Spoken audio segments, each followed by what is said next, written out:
All right, so it is Wednesday night and it is almost time to get ready to process these chickens. So one thing we have to do is pick an evening and sharpen knives. That's a big part of getting ready for processing all these chickens. So I'm going to take some time to show you guys how to sharpen knives.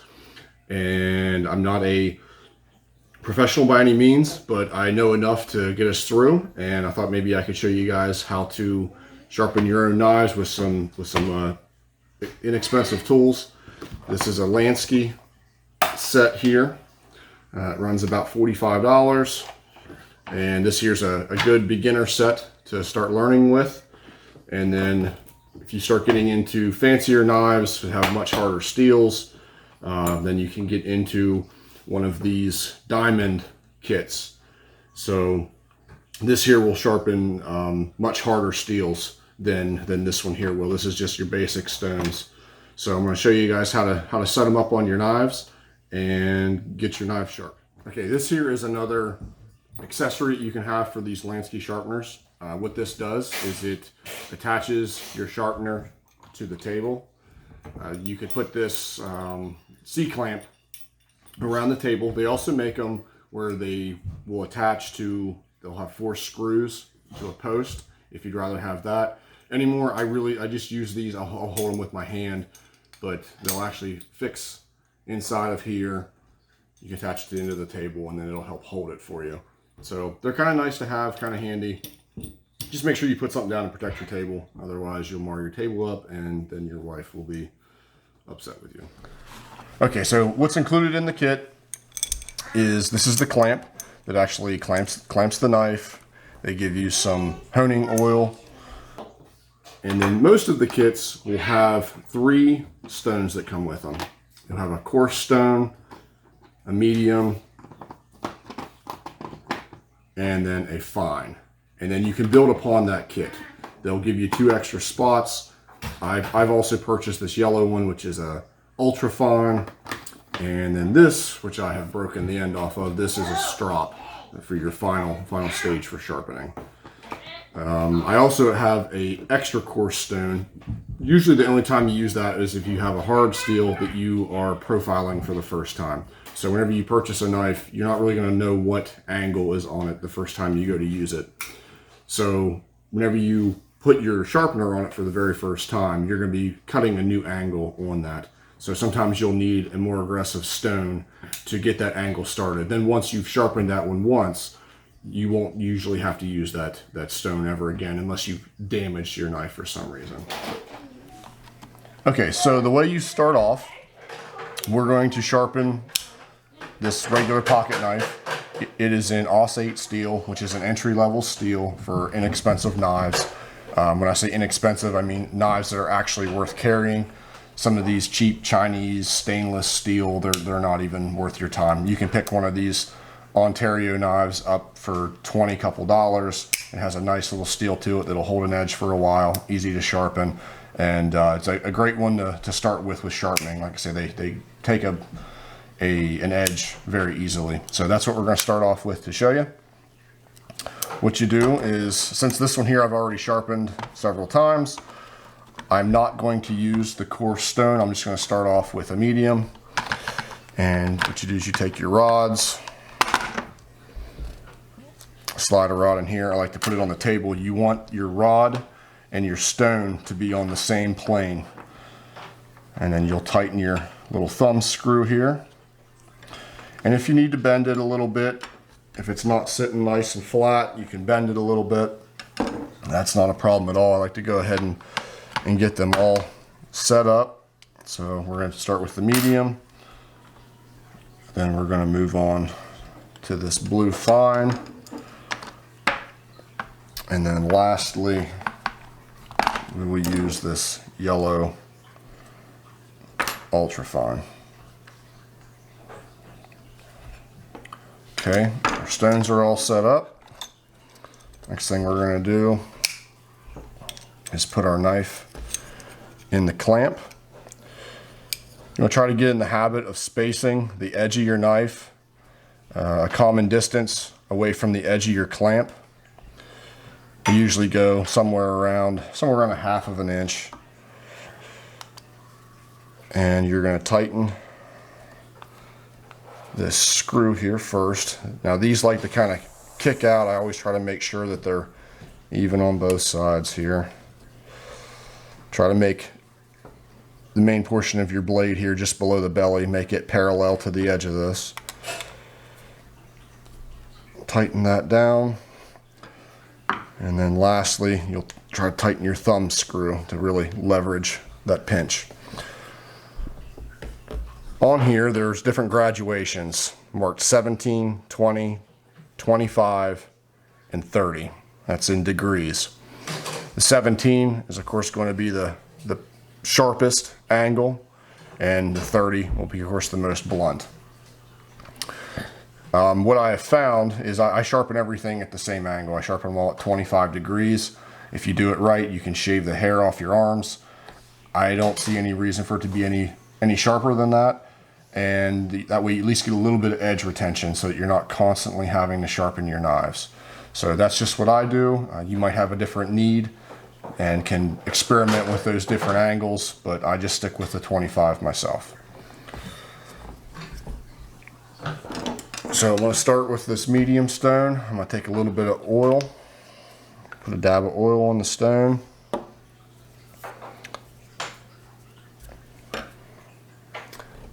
And slot it into the slot marked 25.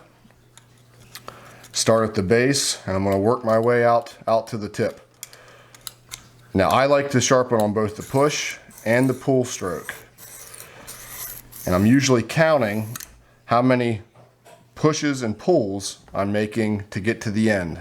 And I made 4 push and pulls there. So 1, 2, 3, 4. I've done that 2 times. I'm going to try to keep a rough idea of how many times I do that on each side. You specifically want to focus on the belly of the knife and the tip. That's where all of your fine cutting motions come from, and that also seems to be the part that gets worn down the most. So usually you really need to focus your pressure on there to make sure that you get that sharpened like you want. Now another thing you can do is as you're going across this side of the blade, you're actually rolling the tip of that metal. So as you get it all rolled over, you should be able to take your fingernail and feel on the back side here, and you should feel a slight edge there. It should just catch your fingernail. And whenever you get that, the length of the blade, you know that you're done with that side, and then you can switch to the next side. Okay, I'm now at a point where I can just catch my nail across the length of this blade. So of course what I'm going to do now is I'm just going to flip it over back into the slot marked 25 degrees, and same deal. I'm going to start at the base of the knife and work to the tip.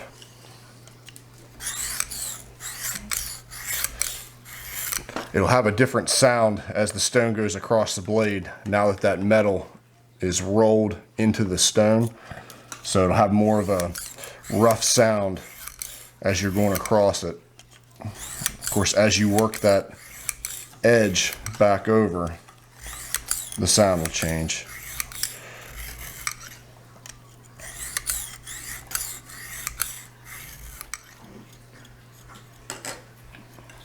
Just a little bit more right on the edge there.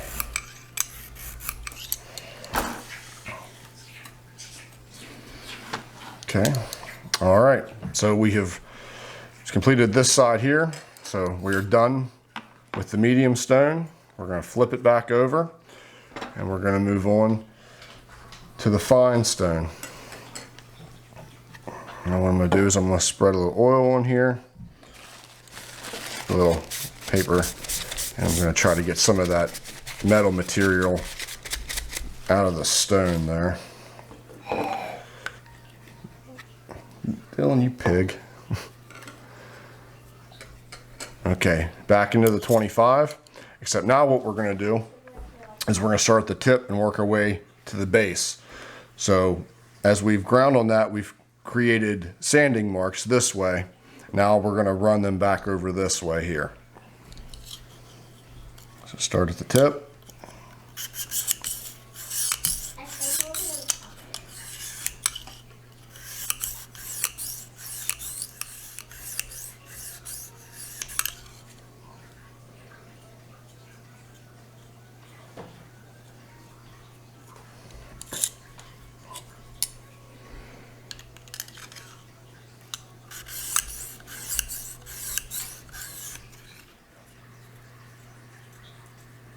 Okay, we're feeling better there. Okay, we're done with the fine stone. Flip it back over, and we're going to go to the ultrafine.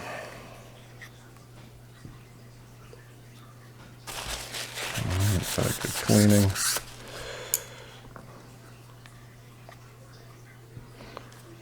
Tap of oil. And we're going to switch our direction again. We're going to go back from base to tip again. Keep changing the pattern of those sanding marks.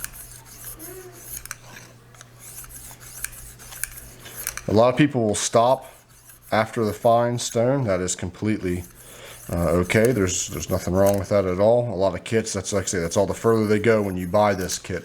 When you buy this kit for $45, it'll probably just come with those 3 stones, and that is perfectly fine.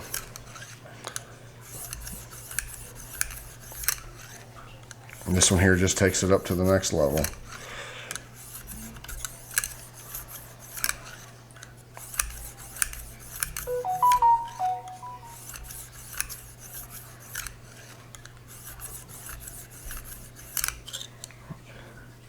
Now usually on this one here, it gets where it's pretty tough to feel the edge. There is a slight roll there, which is fine.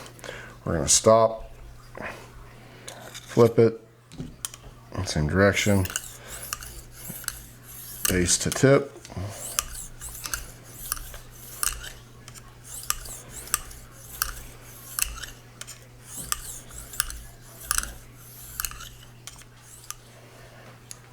Okay, now what we're going to do is we're going to flip it back over. We're going to continue using the Ultrafine. And all I'm going to do is just some push strokes, push only. I'm taking 3 strokes to do the length of this particular blade. It's 2 times, 3 times, 4, 5. I'm going to repeat this back and forth a couple times, pretty much until I'm just feeling good about it.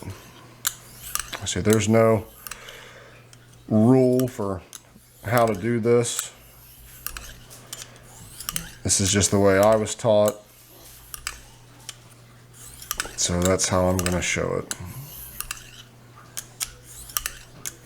I've already lost count of how many times I've done this, but again, it really doesn't matter.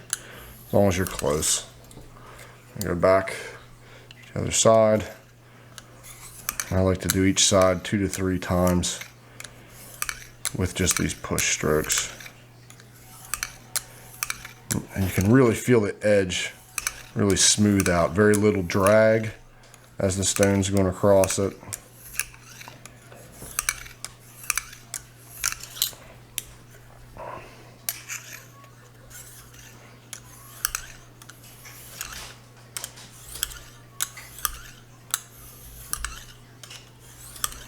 Again, make sure you're paying attention to the belly of the blade, right here at the curve, the belly, and the tip.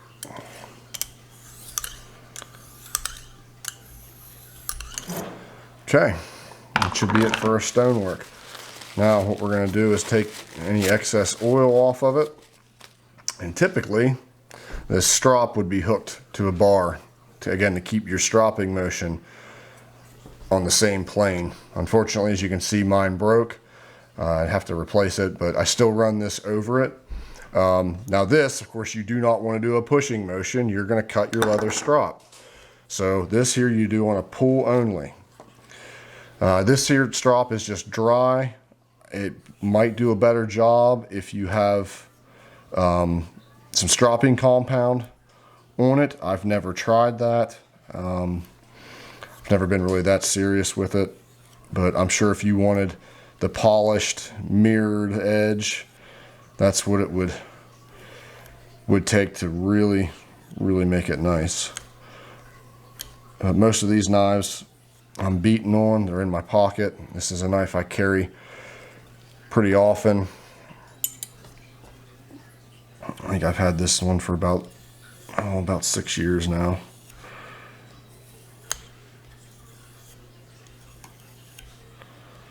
And you kind of treat this just like the fine stone motion. We're going to go back and forth a few times with it.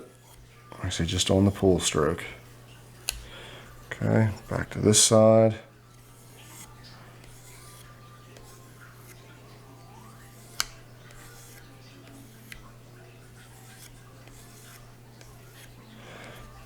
And you start to see the edge really start shining. I don't know if it's going to show on the camera or not, but it's really starting to shine. Okay. It's starting to look pretty good.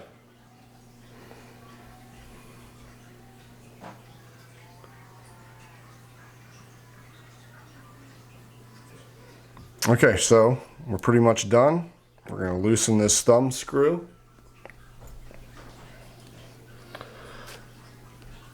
And then loosen this securing screw here. And then we're pretty well done. I don't know if you guys can see this or not.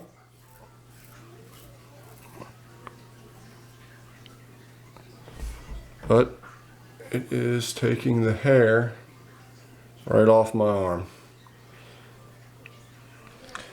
Okay, well that pretty well sums it up. I'm going to go over this diamond kit a little bit with you guys just so you know what you're getting, a little bit of the differences I've learned with these diamond stones. Diamond stones you do not use any oil on, you just use water. So this kit comes with a little toothbrush looking deal for cleaning out the stones with like I said, you just use water with that. The other thing I've read about this diamond kit is you only use it on a push stroke. You don't pull. So that's how I've been doing it. I don't know if it really matters or not, but that is what I have read in the directions for this particular kit. So take it however you will. It came as a 4-stone kit. This kit runs about $90, and they give you an extra coarse stone through a fine stone. So usually what I do if I'm running this kit on one of my nicer knives that has a much harder steel is I'll run through the coarse, medium, fine, whichever I need for that particular knife, and then I'll use my yellow Ultrafine and as well as my Strop out of the other kit. This K-bar is one of the knives that we use whenever we're doing the chicken processing or pigs or anything for that matter. This belonged to my uncle. It was a hand-me-down from him. He's passed, and knives I think are a great thing for you to leave to your kids. There's something special about working with the same tools that your family had worked with before, especially whenever they're long gone. So this here will never be for sale. It'll go to my kids one day. Another nice thing, I have an uncle that made this knife here for me. So this is another one that I use pretty often now whenever we're doing animals on the farm. It's awful nice thing, you know, having somebody take the time to craft something like that for you. These blades here don't have any kind of crazy steel to them. They would do just fine on the other kit. However, I'll probably use this other kit because, like I say, it makes faster work out of them. Okay guys, that pretty much sums it up. Hopefully you guys learned something from this. If you have any questions, you can comment down there in the comment section for me and I'll respond to any questions that you guys may have. So buy a kit. It's very easy. There's nothing to it. So instead of potentially leaving knives lay around that normally you could get together and use, like I say, just get out, buy you a cheap kit and start making your knives useful again.